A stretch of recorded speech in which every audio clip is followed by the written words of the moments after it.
Bienvenidos, yo soy Rafa Killing y estamos empezando otro episodio de Hablemos de Mobile Marketing, donde discutimos estrategias, growth, tendencias, tecnologías, básicamente todo sobre el universo mobile. Y hoy vamos a charlar sobre comportamiento de usuarios y growth, cómo hago para entender mis usuarios, mi audiencia y cómo puedo crear mejores estrategias para que mis usuarios se involucren más con mi app. Y para hablar de ese tema, invitamos a Abdala Pineda, el Head de Growth de Fondeadora México. Abdala, muy bienvenido a Hablemos de Mobile Marketing. Hola, mucho gusto. ¿Cómo estás, Rafael? ¿Nos puedes contar un poquito de tu experiencia en Growth? Claro que sí. Básicamente yo llevo ya un rato haciendo temas de marketing digital, aproximadamente 7 años, y los últimos 4 años los he estado invirtiendo en temas específicamente como de aplicaciones móviles, de growth enfocado en aplicaciones móviles. Y lo que te puedo decir es que si bien al principio es un monstruo diferente de lo que consideras tradicional, por así decirlo, en temas de web, en temas de e-commerce, el hacer growth en una aplicación móvil me parece como algo súper noble, porque tienes unas señales de usuario que en ocasiones en aplicaciones o en plataformas web no tienes tan claras. Entonces, pues nada, ha sido una gran aventura, ha sido un gran challenge, pero ha sido donde he encontrado lo que hoy por hoy es mi pasión. Claro, y pasaste por distintas áreas también, ¿no?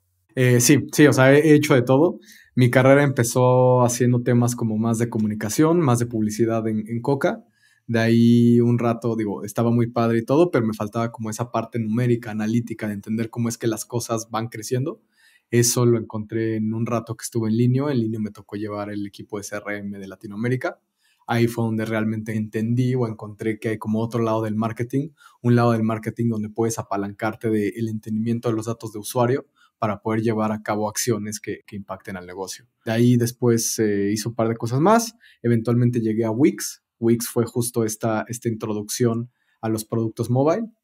Y ahí, pues, yo llegué empezando a hacer revenue. Llegué a hacer algo que no era como lo que yo venía haciendo los últimos años, que era marketing. Llegué a como todo el tema de revenue y revenue management. Y la verdad es que creo que fue un gran paso porque me dio a entender el otro lado que yo tal vez no tenía tan claro.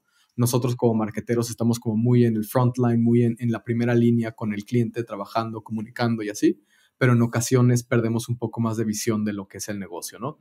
Entonces, esta experiencia que tuve llevando la parte de revenue me abrió los ojos a todas las otras partes del negocio y cómo es que los esfuerzos que hacemos nosotros del lado de growth de alguna manera acaban impactando otras áreas, ¿no? Y al final growth es como este pensamiento o esta visión holística de cómo hacer crecer tu negocio, y eso va mucho más allá de solamente correr campañas de marketing, mandar campañas de life cycle marketing, y tiene mucho que ver con entender tu negocio, entender tus inflows de revenue, tus costos operativos, entender cómo gastas en marketing, cómo se comporta el lifetime value del usuario a lo largo del tiempo para poder entonces pues generar estrategias que sean integrales y generar estrategias que sean contundentes. Perfecto. Hoy en día sos el Head de Growth de Fondeadora. Uh-huh. ¿Nos puedes explicar qué hace Fondeadora? Fondeadora hoy por hoy es uno de los bancos, de los Challenger Banks de más rápido crecimiento en México. Somos una aplicación de fintech que lo que busca esencialmente es poder ofrecerte una alternativa competente a tu banco, sin todos esos como mal viajes, sin toda esa como burocracia y malas experiencias que tú sueles tener como en un banco tradicional. Entonces, hoy por hoy tenemos como feature principal una tarjeta de débito, sobre la cual te abrimos una cuenta virtual que te permite hacer compras tanto de manera digital con una tarjeta virtual nuevamente, o física con una tarjeta que acabamos de sacar, que es la primera tarjeta que es contactless, que es basada como en QR y que es prácticamente inclonable. Es decir, la tarjeta es muy interesante porque no tiene ya número, no tiene un BIN, simplemente es la tarjeta como tal, está tokenizada, entonces cada que tú transaccionas, la transacción ocurre de manera súper segura, haciendo esto una de las mejores maneras para transaccionar aquí en México. Increíble, increíble. O sea, siendo Head de Growth, me imagino que tienes que tener una mirada súper holística, una mirada completa para entender todo lo que pasa con tu producto, con tu negocio, con tus clientes. ¿Cómo haces para analizar todo eso y poder crear distintas estrategias de growth que acompañen el momento actual de tu empresa? Pues mira, básicamente como yo defino mi trabajo o las cosas que hago día con día, es el trabajo de growth, de un growth marketer, de un growth hacker, de cualquier persona que tiene que ver con el crecimiento del negocio. Yo lo resumo a lo que es tratar de entender la ecuación del negocio, ¿no? todos los negocios que existen tienen una ecuación de negocio, donde de un lado tienes la variable que quieres maximizar, que quieres crecer, llámese usuarios, llámese suscripciones, llámese revenue, llámese profits, lo que tú quieras. Y del lado derecho de esa ecuación tú lo que tienes son todas esas variables que componen tu negocio. Variables que a su vez están compuestas por subvariables y por ende el juego se convierte en tratar de entender qué es y qué hace cada una de esas variables, pero también cómo es que cada una de esas variables interactúa y se correlaciona con las otras variables. ¿Por qué? Porque de esta manera podemos entender cuáles son como las causas y los efectos de cada acción que llevamos a cabo. Por decirte algo, no siempre la mejor decisión es traer nuevos clientes o traer más clientes a la plataforma, porque si tal vez yo traigo clientes nuevos, hay un costo de setup o un costo operativo que no estoy viendo, que no estoy considerando, que si yo de un mes a otro incremento 100,000 usuarios activos en mi plataforma, incurro en un costo que puede llegar a desbalancear a mi equipo desde un punto de vista tal vez de cash flow, pero por otro lado, 100,000 nuevos usuarios son 100,000 nuevos usuarios de los cuales un porcentaje va a contactar a mi equipo de soporte técnico. Si no tengo bien armado mi equipo de soporte técnico, voy a proveer una mala experiencia. Si proveo una mala experiencia, probablemente afecte la percepción del usuario, probablemente eso se traduzca en una menor retención y a la larga me va a traer un menor crecimiento, ¿no? Claro, ahí tienes un efecto cascada a partir de una acción que no fue muy bien planeada. ¿Y cómo hago para reconocer cuáles son estas variables y subvariables de mi propio negocio? Ahí lo que hacemos es, tratamos, o lo que yo empujo mucho es poder definir unos OKRs claros, OKRs fundamentados, sobre los cuales vamos a trabajar como a nivel compañía, a nivel negocio.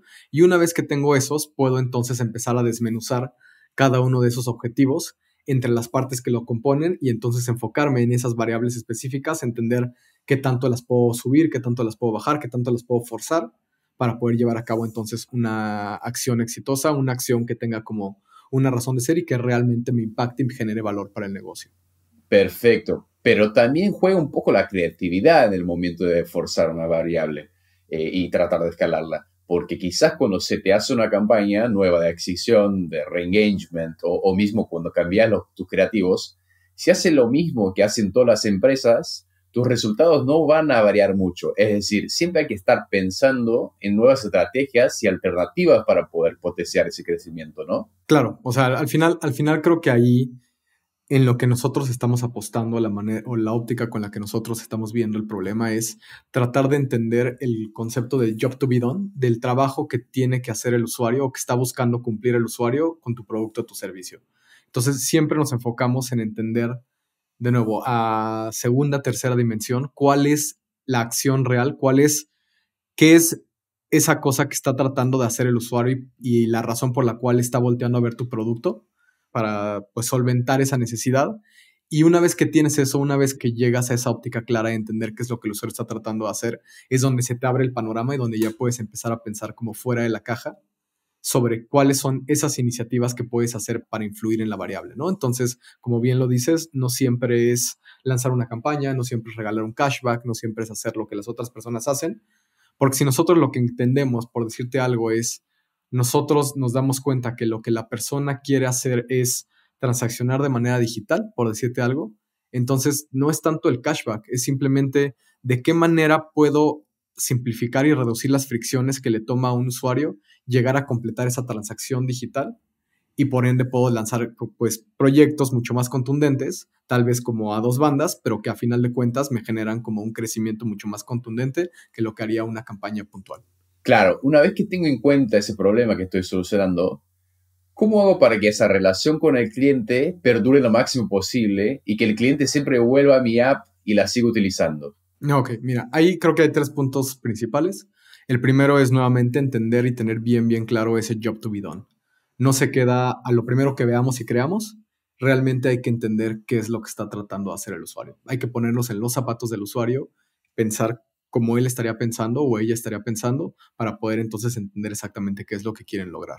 Eso por un lado. Por el otro lado, me parece que es súper importante siempre tener como loops constantes de feedback cualitativo. Es decir, hay que entrar como en esta rutina de estar lanzando encuestas, lanzando surveys de manera automatizada a segmentos definidos de usuario en diferentes puntos del journey del usuario. Uh-huh. De esta manera podemos asegurarnos que entendamos o tengamos bien clara la percepción del usuario, qué le duele al usuario del uso con nuestro producto en diferentes puntos, porque no es lo mismo un usuario que tiene contigo 30 días, que probablemente está en una etapa de discovery, que probablemente tiene como más un honeymoon phase donde está como encantado con esta nueva herramienta que acaba de descubrir, a un usuario que lleva 6, 8 meses contigo, que ya te usa como una cuenta principal y que por ende el nivel de exigencia y el nivel de necesidades aumenta, ¿no? Por eso es importante estos feedbacks constantes, no solamente los números. Yo soy súper como data driven, trato de hacer las cosas como de manera muy lógica, pero no se nos puede olvidar que estamos tratando con gente, ¿no? Y la gente es emocional y por ende no siempre se puede medir de manera cuantitativa. Por eso es importante tomar ahí como feedback directo del usuario. Y la tercera, que yo considero como importante, es entender cuáles son como esos momentos clave en el journey del usuario que lo hacen adoptar tu producto como un hábito, ¿no? Entonces nosotros usamos una metodología por ahí de Reforge que se enfoca en evaluar como los 3 momentos principales. Mi setup moment, el momento donde ya estoy set up y listo para poder vivir la experiencia. Mi aha moment, el momento donde me doy cuenta por primera vez del valor que me está entregando el producto. Y el habit moment, que es ese momento donde llego a generar cierto patrón de acciones que apunta hacia una generación de hábito. Entonces, eso es otro punto que a nosotros nos ha servido muchísimo, tener bien claro cuál es cada uno de esos y empujar a los usuarios a que lo cumplan. Pero si pensamos a nivel usuario, ¿por qué hoy impactás si tienes usuarios de diferentes edades, ciudades, con comportamientos muy distintos? Esa diferencia tan grande entre los usuarios, eso también implica un esfuerzo de comunicación y adquisición distinto, ¿no? Sí lo involucra. Ahí, por ejemplo, a nosotros nos sirve mucho tener un Customer Data Platform, un CDP, que nos permite pues concentrar y tener un single source of truth de toda la data de los usuarios, ¿no? De esta manera nos aseguramos de poder evaluar a cada uno de los usuarios con la misma óptica, donde un evento es el mismo aquí para mí que para ti, para un usuario adquirido por Facebook que para un usuario adquirido de manera orgánica, etcétera, etcétera. Entonces, eso ayuda bastante. Ahora, en cuanto al tema de enfocar esfuerzos, sí, el tipo de usuario va a requerir un trato diferente. Me parece que no hay como un one size fits all en cuanto a esfuerzos de marketing y growth. Mi única recomendación ahí es, o como yo veo las cosas, es yo trato de segmentar y trato de desarrollar como esfuerzos puntuales para cada uno de los segmentos. Sí, solo sí, tengo una hipótesis que quiero tratar de comprobar y dicha hipótesis más bien está enfocada en entregarle más valor al usuario de ese segmento en específico. Muchas veces, o lo que me ha pasado como en mi experiencia anterior, es que por la emoción de segmentar o por lo sexy que puede llegar a ser partir tu base de usuarios en diferentes como segmentos y atacar cada uno de ellos de manera diferente, caemos en este punto donde pulverizamos tanto nuestra base de datos y no se nos puede olvidar que pues podemos tener n número de segmentos, pero tenemos solo un equipo, ¿no? Tenemos un equipo de growth, un equipo de data, un equipo de desarrollo, ¿sí? Un equipo de operaciones, etcétera, etcétera. Entonces, cada uno de esos equipos pues tiene un número limitado de horas, un número limitado de foco. Y si nosotros sobresegmentamos nuestra base y definimos una estrategia con 15 diferentes segmentos, con 15 diferentes acciones, probablemente las ejecutemos todas, pero a un nivel muy pobre, en lugar de enfocarnos en 2, 3 segmentos primarios, los cuales podemos como pues enfocarnos y ejecutar de manera como mucho más contundente. Ahí tocaste un punto muy interesante, que es la diversificación de los canales, canales orgánicos, canales pagos. Cada uno de esos te va a brindar un usuario con un patrón de comportamiento muy distinto. O sea, no es lo mismo un usuario que viene a una campaña de Facebook, por ejemplo, que un usuario orgánico. ¿Crees que es importante diversificar los canales? ¿Y cómo haces el análisis para saber si un canal te está dando buenos resultados o no? Ok, creo que son varias preguntas, ¿no? La primera, si es importante diversificar, yo creo que sí. O sea, me parece que es similar a cuando tú haces una inversión, ¿no? Donde tratas como de aislar tus betas de tal manera que reduces el riesgo. Me parece que es lo mismo con los canales. No es que esté mal tener 2 o 3 canales o uno solo. Sin embargo, entre menos canales tengas, más peso hay en cada uno de ellos y por ende más aumenta el riesgo de que si alguno de ellos te falla, llegas a perder un porcentaje bien interesante de tu adquisición. Y hay veces que nosotros como startups de crecimiento acelerado, como startups de hypergrowth, no nos podemos dar como el lujo de perder un día de adquisición, un par de horas, ¿sabes? Entonces, por eso es importante, y creo yo, como segmentarlo, ¿no? Ahora, es importante tomar en cuenta que no todos los canales son creados iguales, no todos los canales tienen el mismo performance. Probablemente haya canales que te funcionen full funnel, habrá canales que te funcionen más temas de upper funnel, habrá canales que te funcionen más temas de lower funnel. Lo que yo he visto personalmente es, por lo menos en FinTech, nos ha costado poder construir a Facebook como un canal que vaya full funnel. Hemos visto que es un gran canal para generar como awareness, para generar como mucho tema de upper funnel, probablemente instalaciones todavía, algo de onboarding started. Pero una vez que tratamos de llevar la optimización de ese canal a eventos más abajo en el funnel, se empieza a perder. A diferencia de otros canales como Google, que probablemente por el volumen que tienen, son un poquito más robustos y te permiten sí operar como campañas de full funnel. Y por otro lado, pues hay otros canales como más pequeños, con volumen más acotado, pero mayor valor de usuario, que no haría sentido correrlos en full funnel o en upper funnel porque los costos serían prohibitivos, pero que si los metes dentro de tu estrategia como el cierre de tu pinza de adquisición, pueden llegar a generarte como costos interesantes y una incrementalidad sobre performance de tu adquisición. Perfecto, estoy de acuerdo. Encima, para entender un canal y ser realmente efectivo en ello, te lleva tiempo, creatividad y esfuerzo también. Pero sí, variar y probar canales es clave para tener una estrategia de growth exitosa.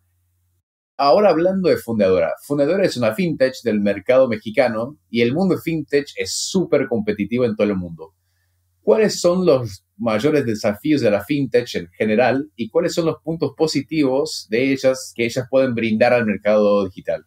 Ya, pues creo que tengo varios. Lo que he descubierto a lo largo de estos 3-4 años de experiencia en el mundo de fintech es que las principales fricciones para la adopción de este tipo de productos muy probablemente no están en el producto en sí, sino en el ecosistema, ¿no? En el caso de México es evidente en el sentido de que hoy por hoy 7 de cada 10 transacciones se tienen que seguir haciendo en efectivo, no porque el usuario no quiera usar su tarjeta o algún otro tipo de método de pago digital, sino porque en México no existe todavía la infraestructura para permitir como este tipo de pagos, ¿no? Entonces eso hace que en ocasiones sea un poco un hard sell el explicar a la persona por qué una cuenta bancaria digital tiene sentido y es positiva para su vida financiera, porque si bien ellos la entienden y lo valoran, no tienen realmente la capacidad de poder utilizarla y generar valor de eso, ¿no?